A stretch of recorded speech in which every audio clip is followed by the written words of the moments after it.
Viajava para casa e viajar e viajar e viajava para casa.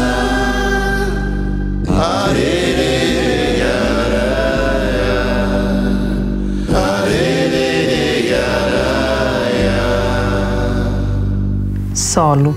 Toda a existência do planeta é dependente dessa camada vibrante de vida que cobre a Terra. Em um pequeno punhado de terra, há 2 bilhões de organismos. Sabemos mais sobre o cosmos acima de nós do que sobre o solo abaixo dos nossos pés. Desde o Império Babilônico, passando pela Grécia Antiga e os Maias, muitas civilizações históricas esgotaram a fertilidade dos seus solos, contribuindo assim para o seu declínio. Nossa civilização contemporânea não é exceção. Essa é a história de uma cooperativa do Movimento Sem Terra no sul do Brasil.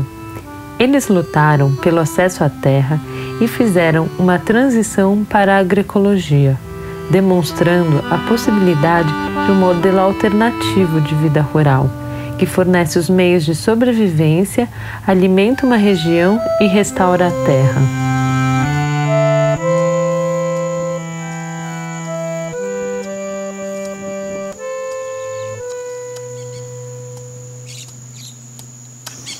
Na chegada do assentamento, a gente encontrou esse solo totalmente degradado, né, com uso de produtos químicos e exploração do solo, né, pelo modelo tecnológico, onde os pomares se encontravam com a situação do solo como está aqui na estrada. Então era capinado e usando, né, muitos produtos químicos, explorando totalmente, né, a vida do solo. A partir do momento que a gente achava que esse modelo, né, não servia por uma questão de saúde e preservação ambiental, passamos, né, no ano de 1996 a primeira experiência no modelo tecnológico em agroecologia, semeando algumas coberturas de gramíneas, no caso aveia, e ervilhaca, né, uma leguminosa, para suprir o nitrogênio que a planta, né, vinha com muita frequência de produtos químicos, né. A partir do momento que a gente transferiu o modelo ano após ano, a gente começou a encontrar várias diversidades, né, que a natureza começou a nos oferecer, pela vontade da gente transferir, né, e não agredir o meio ambiente. E para nossa felicidade a gente tem, assim, né, hoje a diferença do nosso solo, né, que a gente encontrava antes, com essa diversidade aqui e essa grande camada, né, de matéria orgânica, né, no nosso solo, né, e muitas vidas, né, insetos, né, os bichinhos da natureza aqui, cada um com sua contribuição, né, para o nosso solo.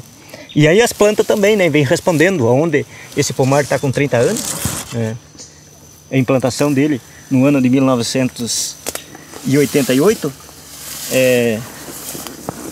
já tinha acabado se tivesse continuado no modelo convencional.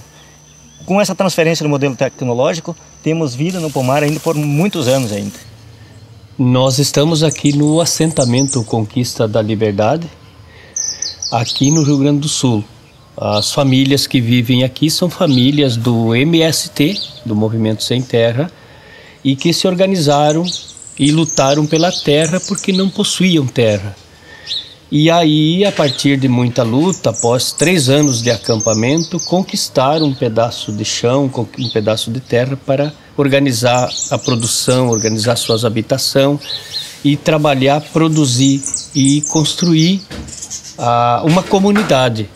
E tudo isso que a gente tem de infraestrutura, habitação, produção, trabalho, organização, faz parte de uma conquista da organização do trabalho dessas famílias que vivem aqui nesse assentamento. Nós acreditamos que a cooperação é uma das alternativas de sobrevivência da agricultura familiar e camponesa, resistir frente a este modelo neoliberal que ele está implantado no país, né, e no mundo todo, e que para o pequeno agricultor, para o camponês, não existe espaço a não ser que o povo se organize e lute muito para a sobrevivência.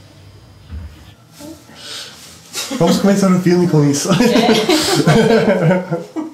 A primeira vez que eu ouvi falar de movimento foi o ano, nem sei. Foi quando meu pai morreu, que aí o pessoal do movimento foram lá para apoiar nós. Que lá na época era área de conflito, não era assentamento ainda. Me convidaram para participar e já comecei a participar de algumas atividades no movimento, com um curso prolongado, uns cursinhos que era pequeno. Aí depois já fui para a Escola Nacional e daí casei e já vim para esse lado de cá. A situação não era fácil, né? Nós com 7 filhos, né? Porque a gente trabalhava lá, como diz, plantava dando as meias, né? Uhum. Meia por patrão, meia por vocês, né? Se tu colhia comparação 2 sacos de feijão, tu ficava com um era pro patrão. E daí o lucro se ia ali, né? Daí ele resolveu de acampar, né? Daí eu disse, então vamos pegar um pedaço de terra para nós criar nossos filhos. Sofremos bastante, mas hoje, graças a Deus, estamos aqui, né? Na época do meu finado meu pai, eles plantavam muito linhos, né? Era linhaça, trigo, milho, feijão. Depois, quando entrou a tal Revolução Verde, né? Aí começou o plantio de soja sem fim daí, né? Aí foram abrindo tudo que é canto que tinha e botando soja, né? Todo mundo se ingressou no plantio de soja e eu acho que foi o que começou a quebrar, né, com a agricultura, né? E daí assim? Todo mundo começou a se endividar, né? Foram pro banco. O governo subsidiava, né? Tinha financiamento. Só que na época a inflação era muito, muito alta, né? Então quando tu chegava aí pagar aquela conta, tu não tinha condições mais de pagar. E não tinha subsídio, né? A maioria teve que entregar as terras, né? E daí os maiores foram pegando os mais pequenos, foram comprando um dos outros, né? Foram os mais espertos, muitos outros. No começo dos anos 60, a Revolução Verde industrializou a agricultura brasileira, incentivando monoculturas de grande escala, dependente de insumos químicos, especialmente fertilizantes derivados do petróleo, ao invés de preservar a fertilidade do solo através do plantio rotativo e da biodiversidade. As monoculturas demandam uso contínuo de pesticidas, uma vez que são vulneráveis às ervas daninhas e aos insetos.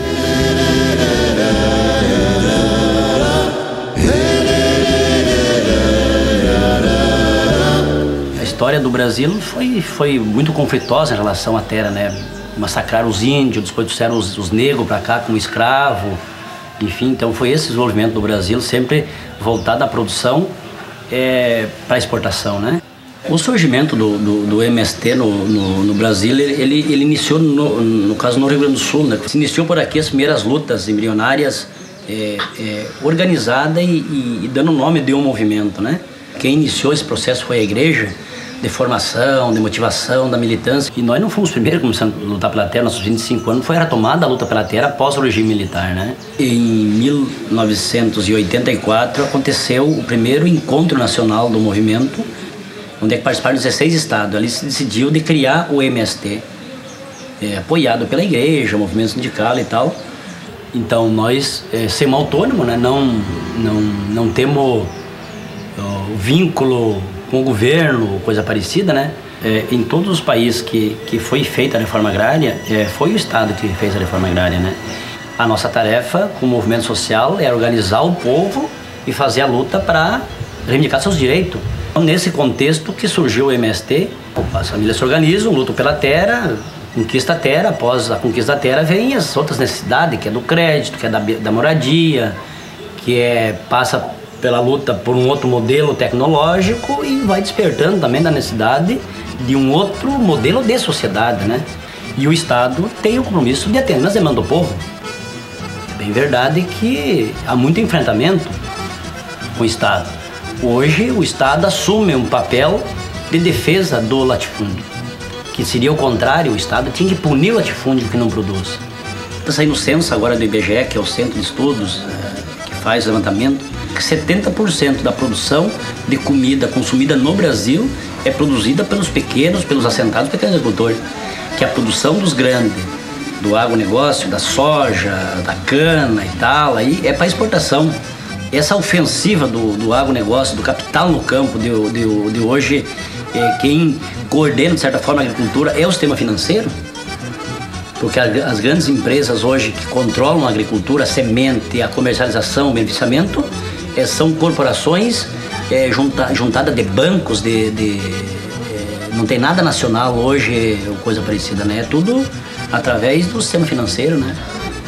A Constituição brasileira requer que a terra tenha uma função social. Por lei, uma terra improdutiva deve ser redistribuída com a finalidade para a reforma agrária. Desde os anos 90, o agronegócio multinacional vem aumentando o controle sobre os sistemas de agricultura no país. Hoje em dia, 10% dos agricultores controlam 85% das terras. A agricultura industrial contribui para a emissão de 1/3 dos gases que provocam o efeito estufa e é a maior responsável pela poluição da água doce do planeta. A história dessas famílias aqui da cooperativa, elas iniciou na luta, num acampamento no centro do estado, no município de Cruz Alta. Foi o primeiro momento de luta para muitos de nós. Ainda era um momento de muita repressão, né? Logo depois do regime militar, foram 3 dias que permanecemos dentro da fazenda, né? E já sentimos naquele grande momento a repressão então da polícia e dos fazendeiros. No 3º dia, quando a gente saiu, nós saímos numa grande marcha da fazenda onde nós estávamos acampados até a localidade da Boa Vista do Inca, numa área onde era uma reserva de pinheirinho. Nós tínhamos em torno de 4.650 pessoas, entre crianças, jovens, adultos, né? Um dos maiores acampamentos após o acampamento da Fazenda Noni. Foi, assim, uma medonheza de povo. Era no meio desse pinhal aí que se fazia todo o processo de formação, de discussão, de organização. Se fazia as assembleias, era todo o processo, se dava. Os bancos das pessoas para formação eram os pinheirinhos que iam caindo, a gente ia se apossando, fazendo as rodinhas para fazer o debate dos núcleos, das coordenação. Novos membros do MST formam acampamentos ou campo ao lado das estradas ou em terras governamentais. Em seguida, eles ocupam terras improdutivas, grandes plantações e ranchos, seguindo a Constituição brasileira de ir à reforma agrária. Assentamentos do MST são quando os membros ganham a propriedade da terra para sustentar suas comunidades. A parte crítica da prática do MST é que membros dos acampamentos ajudam a organizar e construir assentamentos, e uma vez assentados, os membros geralmente contribuem para a luta dos acampados, para também ganhar a terra. A gente não tinha noção assim do que era a vida de um acampamento. E de fato também assim, a primeira impressão que eu tive quando eu cheguei foi assim, aqui eu não fico. Assim, eu fui me adaptando logo, foi mais difícil por causa das crianças, né? Porque a criançada chorava muito, porque as comidas eram muito precárias, né? Nosso período de acampamento a gente passou muita fome. A minha família incentivou o Pedro para ir acampar, e daí eu embraveci. Já viu querer que o Pedro vai acampar e eu vou ficar sozinha aqui com o Lucas? E é difícil tu ficar trabalhando sozinha para sustentar o marido lá no acampamento, né? Como a gente não tinha terra, né? A gente trabalhava assim, terra arrendada, trabalhava de peão, ou trabalhava de empregado mesmo, né? A gente arrumava um emprego temporário, né? E a gente era muito reprimido por as condições de vida, né? Então o acampamento, a organização ajudou a gente a se libertar desse jeito que a gente, até assim para conversar, né? Desde o tempo dos Pinheirinhos, Cruz Alta, dos anos 90, a gente já vinha discutindo dentro do acampamento a importância da cooperação agrícola. Pela troca de experiências, por experiências de cooperativas já discutida e funcionando dentro do movimento, nós, esse grupo de famílias que está aqui, também optou, sem aprofundar muito ainda a cooperação, mas que a gente precisava trabalhar de forma coletiva. E já se discutia de como nós queremos chegar na terra quando nós chegamos. Sempre dizendo certo, assim, quem está no acampamento um dia chega na terra. Essa clareza, essa firmeza nós tínhamos, né?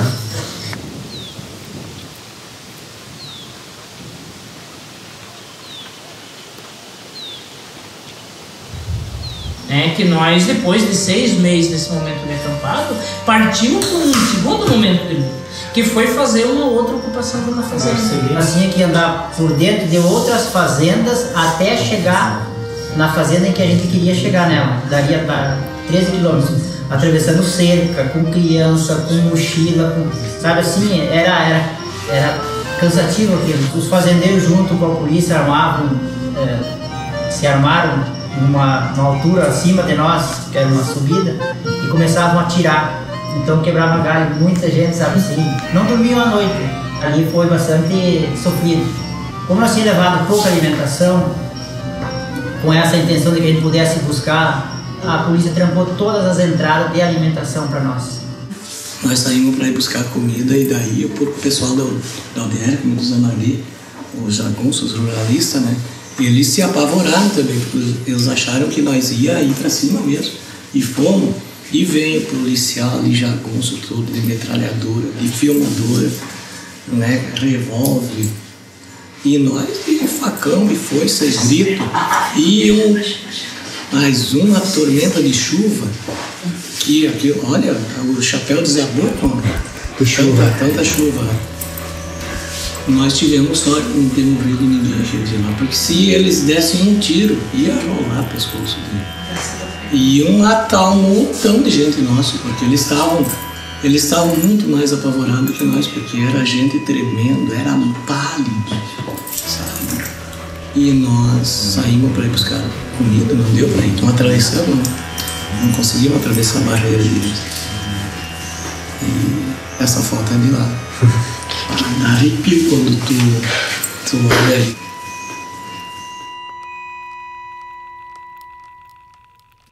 O movimento começou a discutir outras formas de luta. Como é que a gente vai fazer luta para a sociedade?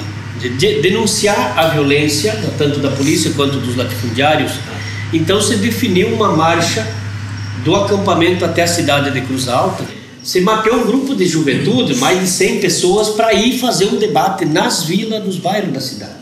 E num desses dias, quando o pessoal estava retornando desse trabalho de comunicação, de informação, quem era o Sem Terra, por que não estava em marcha, por que não estava em luta, e a importância da reforma agrária, a polícia rendeu essa nossa juventude e torturaram, maltrataram, deram tiro por cima do nosso povo e acertaram dos nossos jovens. Então, com isso, se acirrou mais a luta pela reforma agrária. Se mobilizou para fazer uma ação, uma audiência e uma mobilização em frente ao Palácio Piratinil, que é o Palácio do Governo, em Porto Alegre. E enquanto nós tínhamos uma comissão de pessoas negociando com o secretário da Agricultura do governo, o chefe da Polícia do Estado decretou um despejo da nossa família que estavam na praça, concentrados na Praça Central de Porto Alegre. Saíram 5, 6 companheiros baleados, 4 companheiros presos. Bom, foi um dos maiores terrores que foi criado pela polícia do estado do Rio Grande do Sul. A partir desse massacre que a polícia fez para nós, o governo do estado se sensibilizou e, junto com o governo federal, definiram de comprar uma área para transformar num centro de treinamento. E nesse centro de treinamento veio funcionários do INCRA, inclusive agentes da Polícia Federal, agentes da Polícia Secreta, para investigar quem eram as lideranças do nosso acampamento. E com isso foi transferido o nosso acampamento. Naquele momento nós ainda tínhamos mais de 1000 famílias, porque muitas já tinham desistido, da cidade de Cruz Alta para o interior de Bagé, a mais de 100 quilômetros da cidade. Para sair era a pé ou a cavalo, mas como nós não tinha cavalo, então não tinha condições, né? E em setembro de 91, o acampamento nosso de Bagé iniciou a marcha rumo a Porto Alegre. Essas duas colunas que o movimento organizou no estado foi fundamental para divulgar a questão da reforma agrária, porque nós estávamos isolados no campo, né? Fazia a ocupação do latifúndio, a imprensa não divulgava e também a repressão era muito grande. Com essa marcha, com essa mobilização do movimento aqui no Rio Grande, começou o governo a comprar, desapropriar algumas áreas para assentamento. É que o prefeito de Porto Alegre, então o prefeito da época, o prefeito Olívio Dutra, ele veio recepcionar as marchas do movimento e doou a chave da cidade como símbolo de acolhida das marchas do MST na capital. Então isso foi um ato muito forte, um momento assim muito crítico pela imprensa, pela própria contra a reforma agrária, contra o MST. Quando a gente começou a levar a luta para a cidade, começou a fazer o debate com a população, começou a deslanchar o processo. Com a pressão, o governo do estado encaminhou para a Assembleia Legislativa um projeto de lei e com isso nós conquistamos do estado para mais de 300 famílias que foram assentadas em áreas do estado e algumas do governo federal, né? Inclusive o assentamento Conquista da Liberdade, que é onde nós vivemos, porque o proprietário estava devendo essa terra. O INCRA assumiu a dívida junto ao Banco do Brasil e efetuou o assentamento.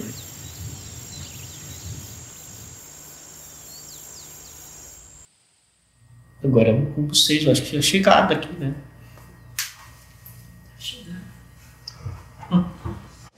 De fato, bem conhecida, foi toda uma tentativa de que esse assentamento não acontecesse aqui.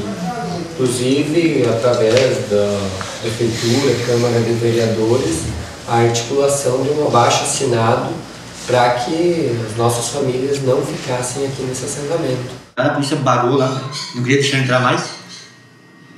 E daí o povo aqui já se organizou para ir lá buscar as demais famílias lá, né? Daí liberar, né? Nós 2 anos e 5 meses, né? Embaixo da lona, né? E nós ganhamos uma matéria assim, que foi uma emoção muito grande, né? Já saímos correndo por tudo aqui, né? Conhecer a área, né?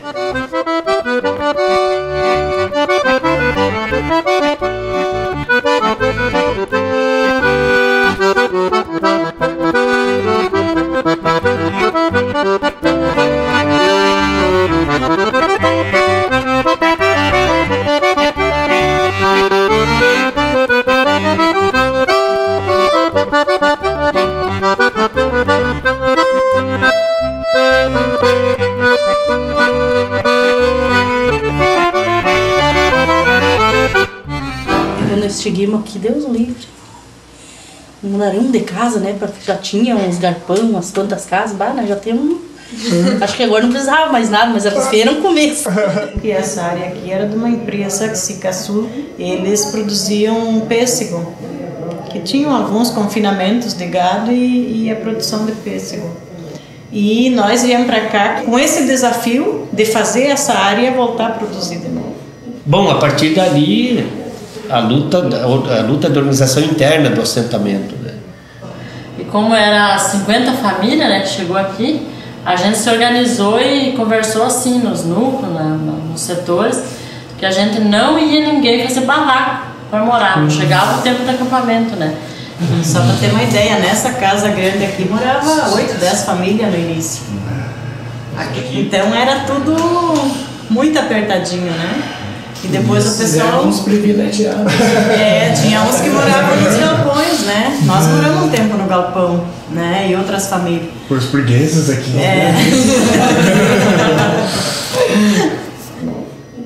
Só que nós, na verdade, as famílias que vieram para cá, todas são da região norte do estado. Na região norte do estado não se produz muita fruticultura, né? E pêssego, muito pouco, né? E nós não sabíamos cultivar pêssego. E a gente então teve que buscar com as entidades, com as pessoas que apoiavam a reforma agrária e que apoiam esses conhecimentos. Primeiro ano nós conseguimos já com a indústria de Pelotas, né, para vender o pêssego.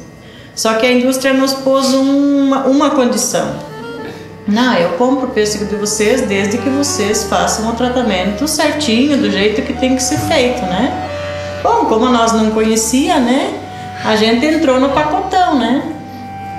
Então essa indústria ela nos fornecia o veneno, nos fornecia a ureia, nos fornecia o adubo e nos fornecia tudo que era preciso, entre aspas, né? E aí nós começamos a ter muitos problemas aqui em relação principalmente ao veneno, né? Porque a gente aplicava produtos que tinham 7 dias de carência, que não se poderia entrar no pomar durante 7 dias, né? Então quando se fazia uma pulverização era um terror, né? Vinha tudo se misturava tudo isso aqui, gente, veneno e assim por diante. E o pior disso é que no segundo, terceiro dia, quando a fruta já estava madurando, né, nossas crianças estavam no meio do pomar comendo pêssego. Né? A gente estava preocupado em produzir feijão, milho, hortaliça, batata, né? Então isso possibilitou que a gente produzia já a partir do primeiro ano a subsistência de todas as famílias. Então e algumas dando renda para a possibilidade de investir em outras atividades, como depois veio o gado de corte, e só mais tarde então veio outras atividades ainda sendo desenvolvidas. Nessa fase inicial dos 2 primeiros anos, a gente era um grupo grande, né, de 50 famílias, existiam muitos conflitos também, né, de organização do trabalho, de organização da produção, de controles, mas era um momento inicial de organização.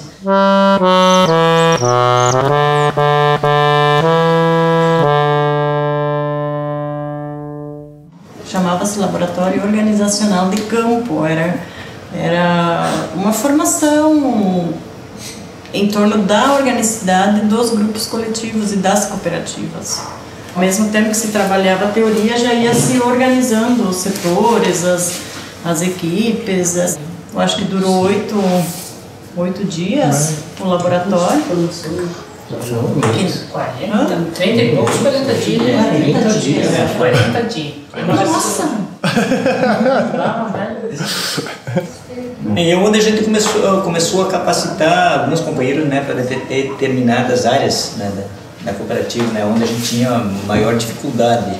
Curso de máquinas, curso de datilografia, curso de contabilidade, para minimamente capacitar, né, de nós, os agricultores, aí, para a gente poder atender as demandas, né, do coletivo.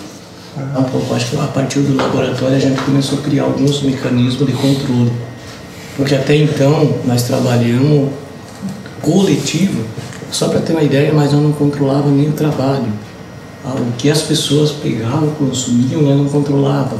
Tudo assim naquele desejo de construção socialista da coisa, que muita gente não gosta do laboratório, porque ele deixa todo mundo bastante crítico. E isso desperta para... Bom, tem o Chico que ninguém criticava. Bom, a partir do laboratório em diante, todo mundo criou a ousadia de começar a ver aquele vício da sociedade capitalista que ele tem de arrogância, de petulância, de achar que é acima dos outros. O laboratório faz esse estudo dos vícios originário do sistema capitalista, originário da forma com que a sociedade explora o trabalho. A partir de 94, iniciamos o debate de constituir uma organização jurídica que representasse as famílias assentadas. Também não foi de comum acordo de todas as famílias. E para iniciar a constituição da Copava, teve 29 famílias só que aderiram. Então 19 famílias não aderiram à proposta de formar a cooperativa que nos representasse juridicamente. Então, é a posse da primeira diretoria oficial da cooperativa. Antes era tudo informal, né? E aí a partir desse dia a gente começou a ter, então, né, a cooperativa como uma entidade jurídica. Qual é a forma que você se mantém na terra? A forma que a gente encontrou é juntar essas famílias despossuídas, essas famílias com pouco recurso e formar um coletivo que tu pudesse somar as forças juntas, né, para resistir essa sociedade excludente que está aí, essa exploração toda, né? A instância maior de decisão é a Assembleia, onde todas as famílias se reúnem.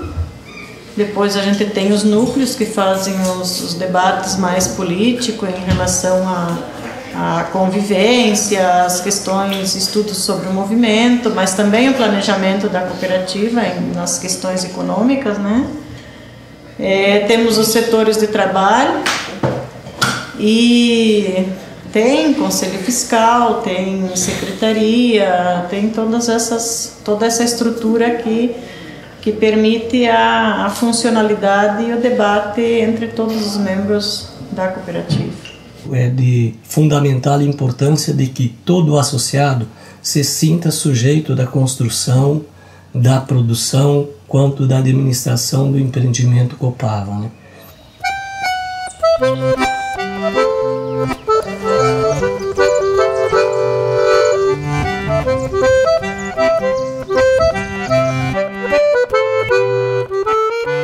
A minha fiz em 3 parcelas.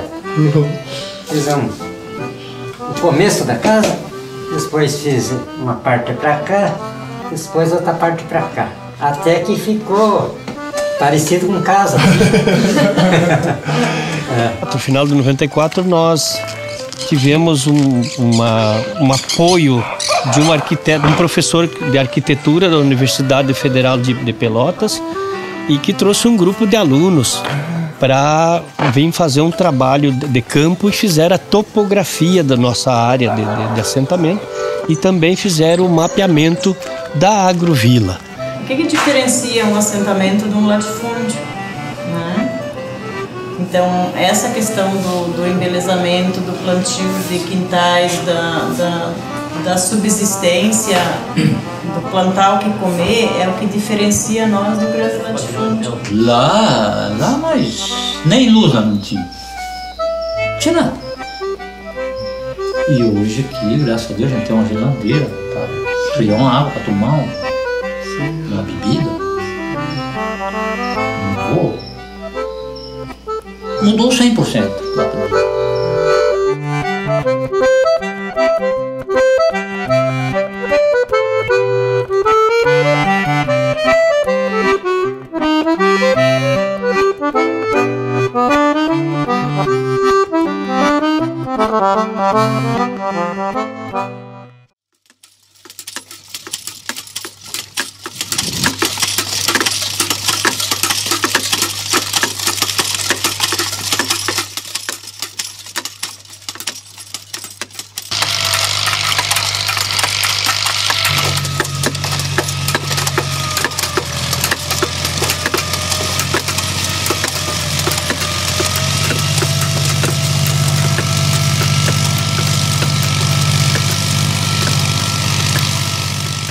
No início a gente entrou aqui como uma empresa, achando que a gente iria mudar de vida muito rápido. Daí, como a gente veio de uma região que planta muito soja, a gente achou que vindo aqui a gente faria isso e ia se dar bem. E foram períodos que a gente se deu muito mal. Além da cultura do pêssego, então a gente começou a arrendar algumas terras fora do assentamento para fazer isso, e foram períodos que deu seca, que a gente perdeu totalmente tudo. E a gente tinha investimentos pesados em cima disso. A gente tinha tratores grandes, tinha caminhão. Daí com isso a gente viu que não era saída. Primeiro que o custo de produção não satisfazia a nossa demanda, né? E um solo muito empobrecido não respondia suficientemente, né, para pagar o custo de produção e resultar sobras, né, que gerasse uma satisfação, né, para o conjunto dos associados. Quase faliu, quase que faliu mesmo, né? Porque no modelão a gente só plantava para fazer dinheiro, para vender, para fazer dinheiro, para comprar outros alimentos. Aí o momento que a gente discutiu essa questão do modelo, a gente se preocupou-se primeiro plantar comida, né, com excedência, para transformar a sobra, então gerar dinheiro, né? Mas em primeiro lugar cuidar da nossa vida, nossa alimentação saudável, limpa. Porque na verdade foi uma necessidade que a gente partiu para isso, de mudar. Porque até umas coisas assim, porque as pessoas que passavam o veneno no trator também já não queriam mais. Que estavam se sentindo prejudicados com isso. Daí não, mas vai ser o momento, nós vamos ter que mudar isso. Que daí começou a surgir as propostas, a gente não tinha muito claro do que era isso. Daí começou a trazer as pessoas de fora para ajudar, para contribuir nisso. A Rosemary foi uma pessoa que morou aqui dentro, ajudou nesse sentido. Essas nossas parcerias, né, com os técnicos que vêm dessa outra formação, outra maneira de pensar, né, de agir. A gente também, né, conquistou o espaço através dos órgãos públicos aí, né, com uma assessoria técnica, e aonde esse grupo de pessoas, né, vem assim, né, com uma capacidade de sentar, analisar, fazer estudo, né, indiferente se é técnico ou agricultor, ter essa participação, né, de vez e voz, né, de igual para igual, e não uma assistência aplicativa, né, mas uma assistência sim de relação mesmo, né, do ser humano, né, do solo, da vida, enfim. E aí a gente começou a discutir a mudança desse modelo. Começamos pelos pomares, né? Pelo pomar de pêssego. E pela doença que estava causando, principalmente nas crianças, de ferida, alergia, dor de estômago, vários sintomas, né? E aí lembra assim que a gente dizia assim, bom, nós vamos começar com esse pomar aqui, que é pertinho das casas, né? Então aqui nem que nós não produzimos, mas esse nós não vamos botar veneno e vamos deixar para as crianças comer. Só que depois a gente começou a ver já no primeiro ano que essas frutas não tinha muita diferença, né? E que era possível produzir pêssego sem veneno. E a gente começou também a fazer esse debate internamente. Poxa, mas será que vale a pena nós cuidar nossas crianças e as crianças dos outros, né?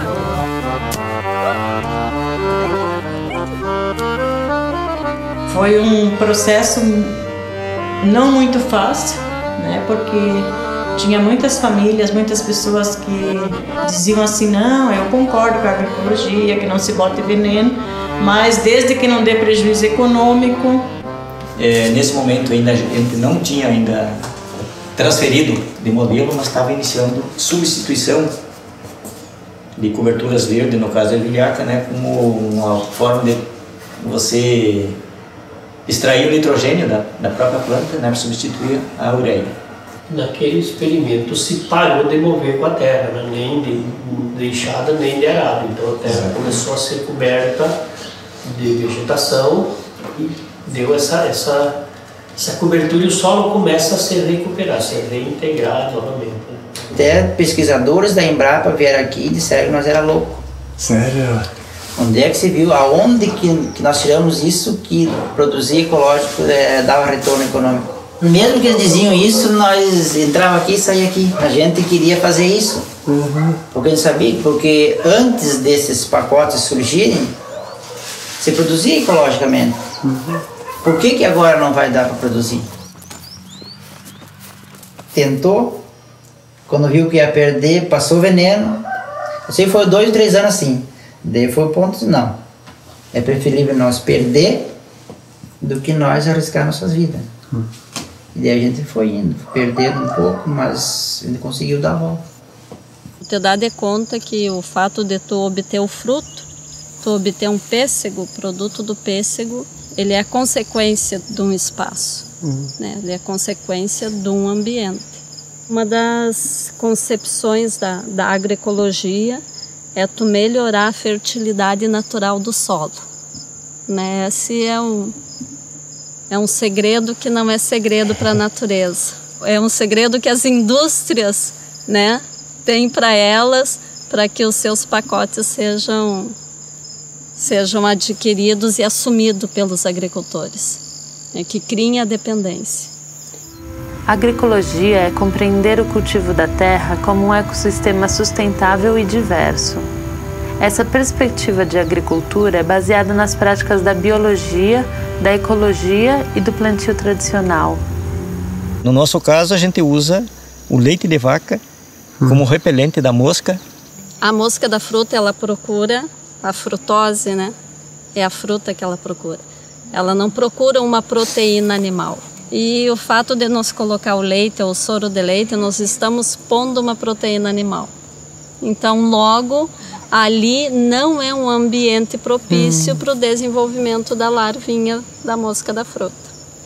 Ela chega ali e recua, né? Não é veneno, é um alimento que a gente está colocando para repelência na fruta. É um tempero para a fruta, né? A gente não quer agredir a natureza, né? Não é matando o inseto, né? Mas convivendo com ele, né? Que também tem sua função na natureza.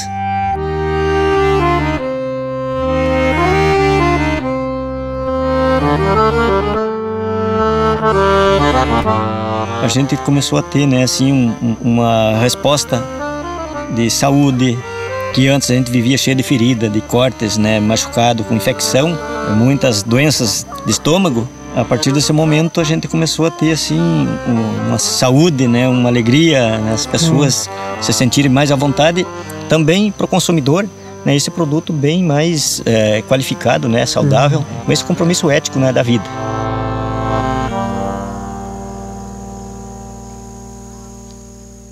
Na agricultura há uma decadência muito grande, né? Os preços instável. Nessa região aqui, inverno muito extenso, verão com estiagem, ou então algumas intempéries de pedra, né?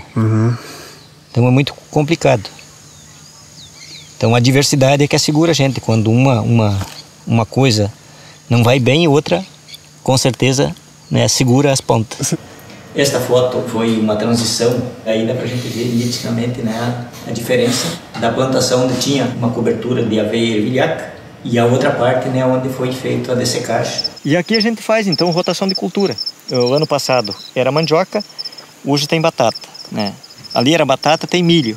No inverno predomina, né, os animais aqui, né, nas pastagens, e no verão a gente produz grãos.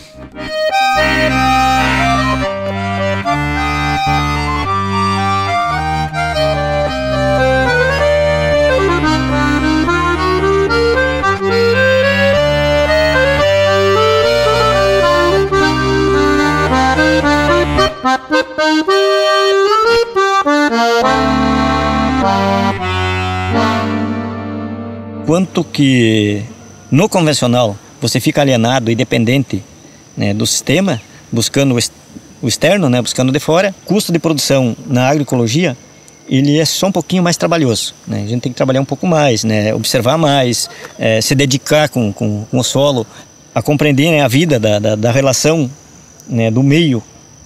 E uma das coisas, né, que você é sujeito, não depende, não fica dependente, né, de buscar produtos de fora.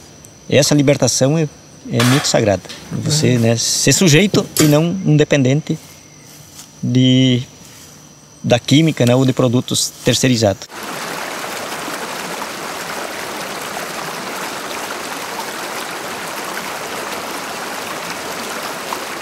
Essa é uma área de reserva do assentamento. Ela compõe 70 e poucos hectares, que toda ela é nessa situação, pedregosa, matagal. E ela preserva muitas espécies que praticamente não se tem em outras áreas. Cedro, outras árvores nativas.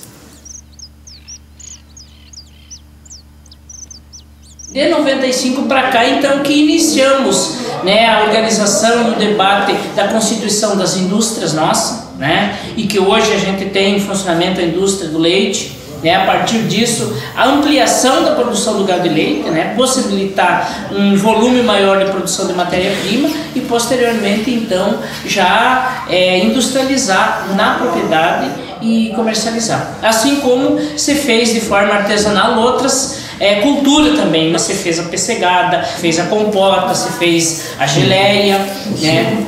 O suco, né? Tanto de pêssego como de uva hoje, são então atividades já pensadas a partir da fundação e da constituição da Copasa.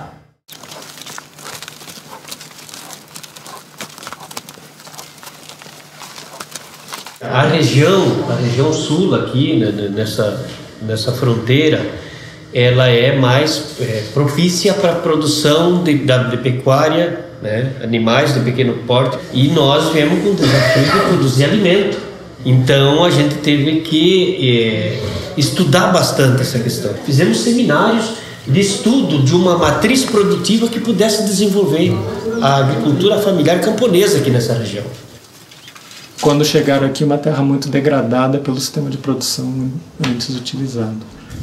E uma das primeiras coisas que se propunha naquele momento era a transformação do sistema de pastoreio, na realidade de alimentação dos animais, tentando substituir os sistemas extensivos tradicionais, onde havia 2 ou 3 separações nos campos, e complementado com ração no coxo, que requer mão de obra e tem um custo relativamente alto. Então a gente propôs o manejo, pastoreio racional vazão, mas corriqueiramente se diz o pastoreio rotativo. Hoje a cooperativa tem 260 piquetes, mais ou menos.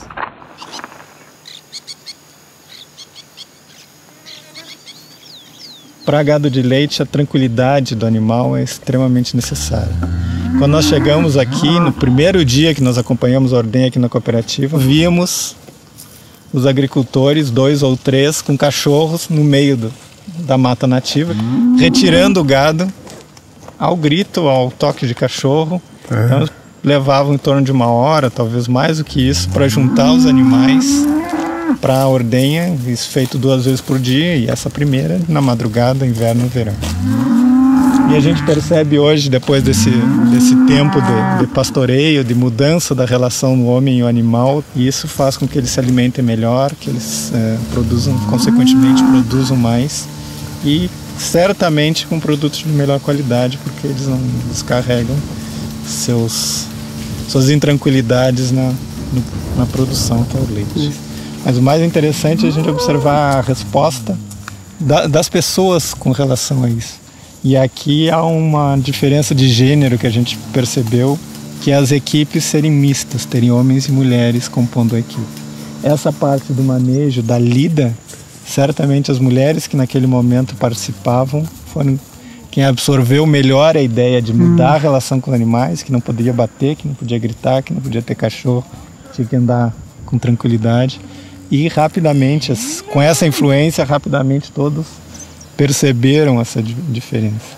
Reflete no manejo, quer dizer, hoje chega aqui num potreiro mais longe que tem da sala de ordenha, em 10, 15 minutos os animais, por conta própria, eles se dirigem à sala de ordenha.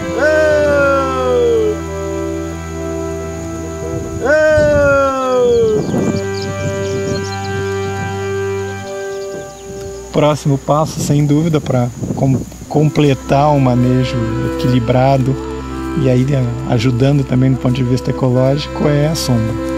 Mas utilizar ervas medicinais que produzem frutos teria um triplo utilização. A base de ser a fitoterapia, onde você trabalha a propriedade como centro, nesse sentido de você tornar cada vez menos dependente. Então, os produtos pesquisados, as ervas medicinais, eram ervas que a gente tem em quantidade dentro da propriedade, que você não precise buscar fora, e com isso, vamos dizer, diminui o custo de produção e você não tem dependência de ninguém.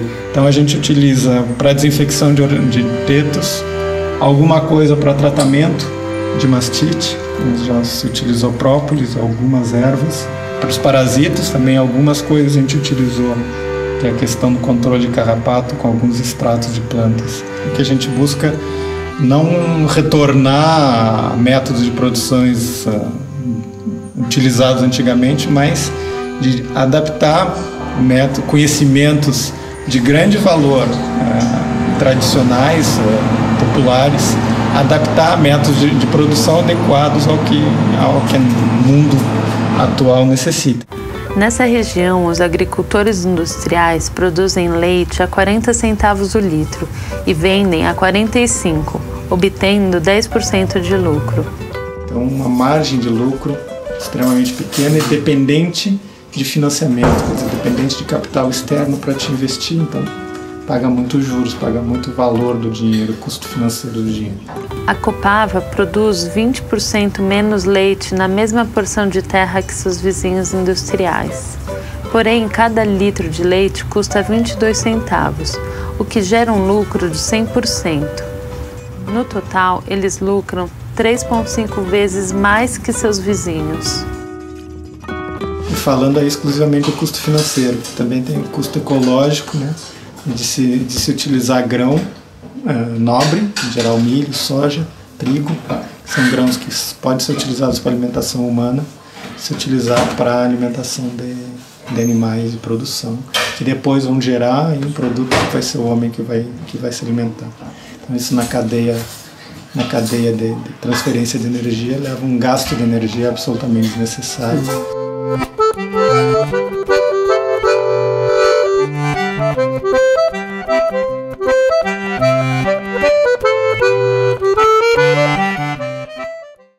Eu acho que esse ponto aqui, né, retrata um pouco da nossa microsina, né, no início dela, quando a gente estava em construção. Quando essa microsina levamos 5 anos, né, para poder colocar ela em funcionamento devido à legislação, enfim, essa liberação da burocracia.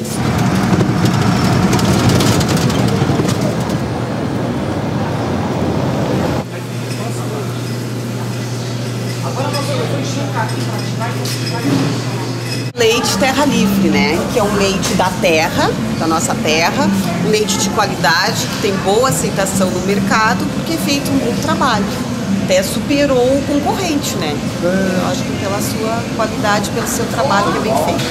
Para mim é um dos melhores leites da região nossa aqui.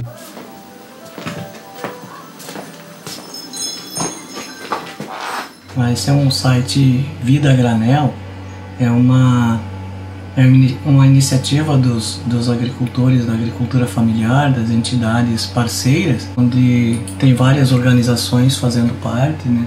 Todas elas oriundo da agricultura familiar, objetivando assim a sustentabilidade das unidades de produção, buscando a comercialização, a integração do produtor, consumidor, que a gente também possa juntar o produto de todos os parceiros e possa, por que não, entrar num mercado maior, né, com quantidade maior, que é bastante complexo, né, muita competitividade. Então a rede vem para suprir um pouco essa deficiência, digamos assim, que o mercado é tão ingrato, né? Mercado é mercado, ele não vê essa questão mais justa. E a rede, pelo contrário, quer trazer esse valor, né, de comercialização mais solidária, mais cooperada e tal.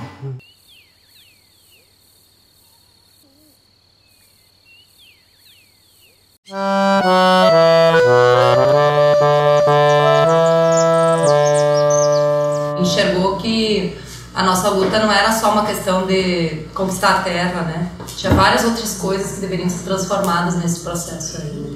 E entre elas a condição da mulher na sociedade, né? Porque a nós coube uma tarefa, além de sermos exploradas pelo capitalismo, de sermos também relegadas a uma jornada de trabalho, a funções que a sociedade delegou, como dizendo que são apenas das mulheres, né? Isso nos coloca uma carga muito maior de trabalho, de responsabilidades. Então, para nós, as mulheres, transformar a sociedade significa também nos transformar enquanto mulheres, enquanto seres humanos, e no MST está tendo esse espaço, né, da gente alterar esta situação. Assim que nem a horta, já teve homem trabalhando lá. E tem Só que é mais para essa questão de lavrar, virar terra, né? E lidar com esse encanamento de água. Mas quando tem que fazer esse serviço de arrancar isso, que é abaixado, né? Eles dizem assim, não é servicinho de gaúcho, não é servicinho para homem. Então a gente diz para eles, mas vocês também devem ajudar. A gente vê homem na secretaria, homem saindo para compra e venda, outras atividades, a gente pensa na cabeça da gente que a gente não tem capacidade de fazer. Então, nós temos a Melanie, que hoje ajuda na administração da cooperativa, né? Eu faço parte do conselho, mas mais para as reuniões, para as coisas, a gente também não acha que nunca tem capacidade. Nós temos a Irma, que é liberada, que faz o trabalho mais de tirar o movimento, mas que a gente, eu acho que muitas vezes tem que se desafiar.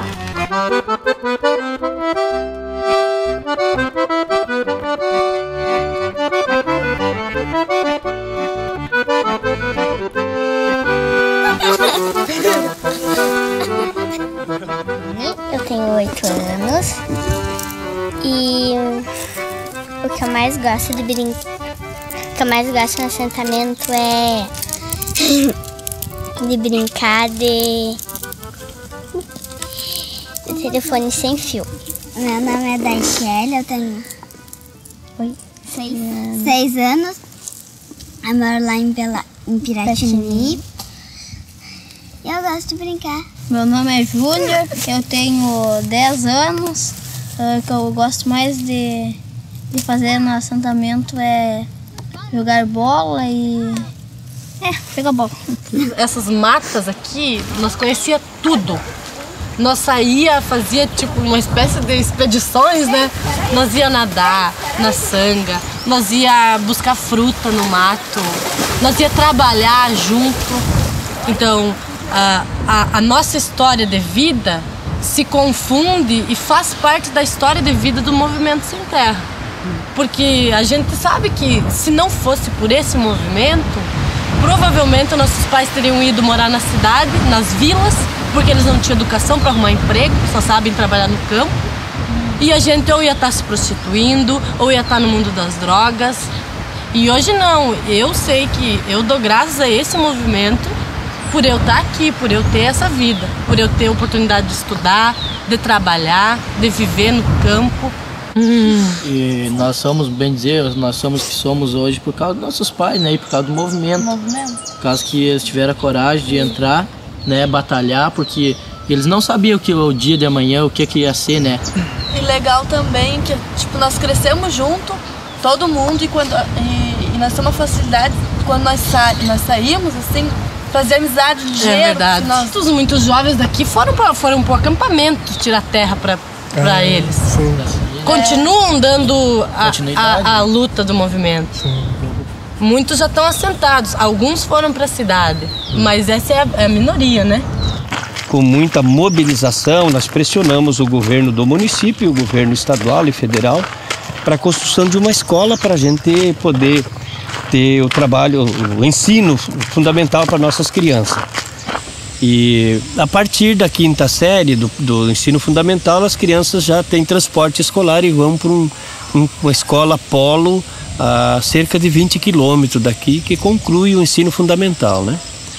Para o ensino médio, vamos dizer assim, a gente está conquistou espaço em algumas escolas estaduais aqui da grande região sul, e também o Movimento Sem Terra está construindo espaços, escolas de formação também mais técnica, formação política, porque nós, tempo da nossa infância e da adolescência, nós não tivemos acesso ao estudo, né? Nossos pais não tiveram essa organicidade nas suas comunidades para pressionar os órgãos, os governos para nossos estudos. Olha, a média dos nossos adultos aqui não passa de 4ª, 5ª série do ensino fundamental. Tem alguns que conseguiu completar o ensino fundamental após já estar no assentamento, que foi através do EJA, né? Educação de Jovens e Adultos. Eu acabei de me formar esse ano, em técnico agropecuário mesmo, que Jurandir aí. Mesma escola? Mesma escola. E vou fazer o meu estágio curricular agora em Pelotas, na Embrapa, né? E pretendo fazer uma faculdade, tentar, né, pelo menos, né? Eu terminei o meu curso de agroecologia no início do ano passado e depois eu fui indicada para fazer um intercâmbio de lá da Suécia.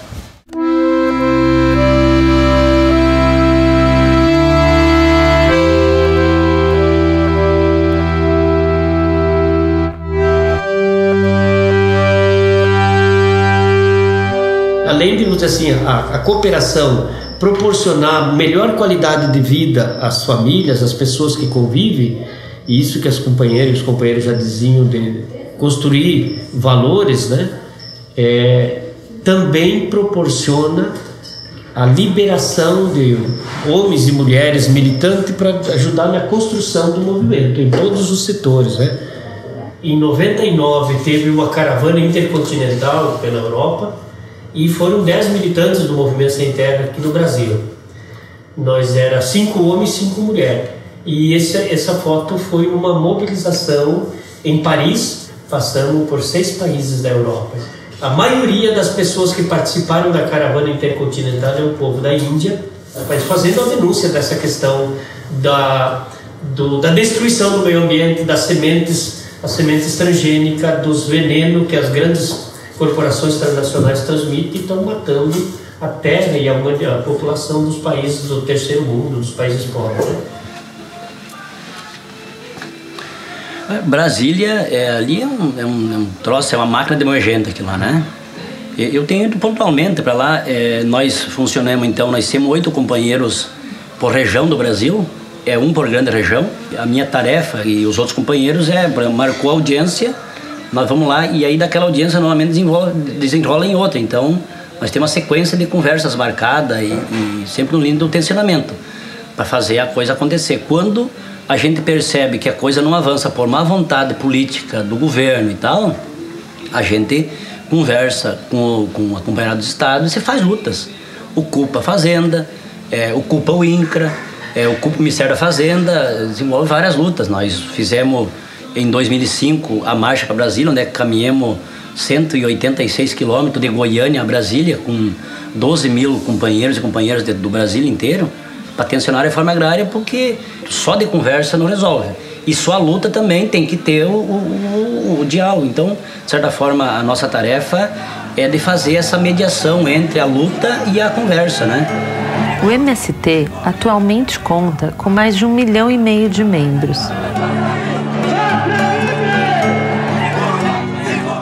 O nosso assentamento foi o 3º assentamento do município de Piratini. Então essa coisa de sem terra era muito nova. Os pais das crianças diziam que os sem terra não comiam as crianças deles. É verdade, eles falavam. E as crianças traumatizadas, né? Ficava ali, meu Deus. Hoje Piratini eu posso te garantir assim, ó, se quebrou todo esse ciclo que tinha essa desconfiança com o assentamento, hoje não tem mais. Com esse vínculo, né, de produção, de interação social, de participação nas comunidades, a participação política, entendeu? Do próprio assentamento. Tem uma usina de leite. E isso acaba eles vendendo no comércio, gerando impostos e empregos, que é o mais importante. E estamos gravando. Meu nome é Wilson Agnello, sou prefeito de Piratini. Com a vinda dos assentados para o nosso município, Piratini cresceu. Porque com a vinda deles, que hoje são piratinenses no nosso município, distribuição de renda, tudo que o movimento arrecada, gasta na nossa cidade, ganhou o comércio local, enfim, ganhou todas as entidades, teve um avanço de qualidade.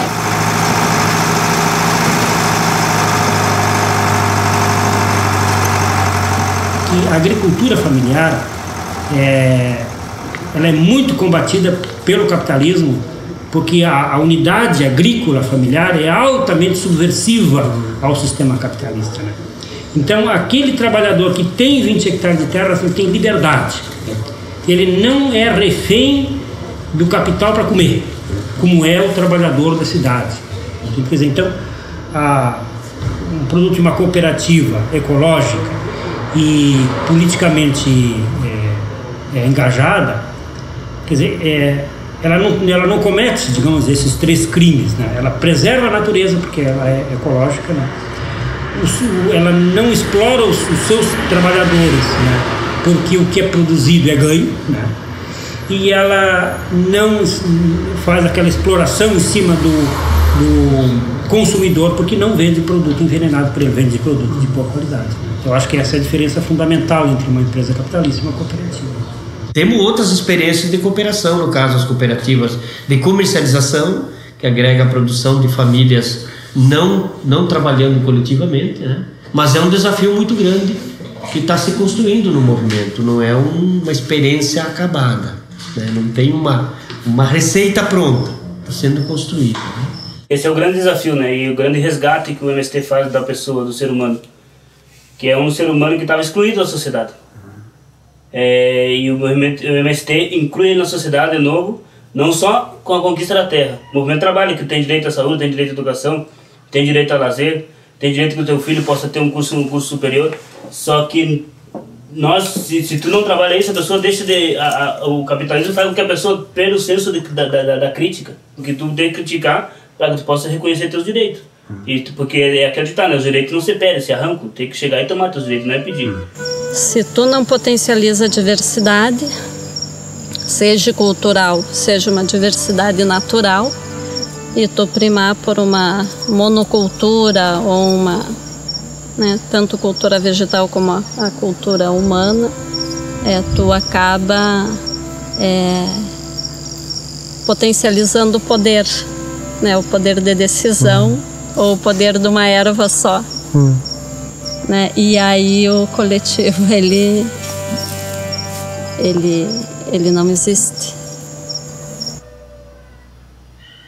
Eu acho que as pessoas que querem coletivo tem que ser um tipo de uma pessoa teimosa. Porque tem problema, tem. Tudo quanto é grupo, seja ele grande, pequeno, diferente do jeito que ele for, tem problema. Mas tu saber superar esses problemas e não desistir, porque qualquer probleminha que der, tu desistir, pronto, o que tu vai conseguir na vida? Talvez se nós não tiver, não é talvez, com certeza, se não fosse através do MST, essas famílias que são de diversos municípios da região norte do estado não teriam se juntado, né, e formado a Copava. Que por mais, mesmo sendo pequena, com 17 famílias, mas tem uma importância significativa dentro da organização MST, né, pelas suas famílias, pelo comprometimento das famílias, pela consciência que essas famílias têm de que a nossa organização é uma esperança para o povo, para o povo trabalhador que está à margem. Que depende dessa organização também, eu acho que a sustentabilidade de uma sociedade mais justa. Sem a organização do povo, isso é impossível.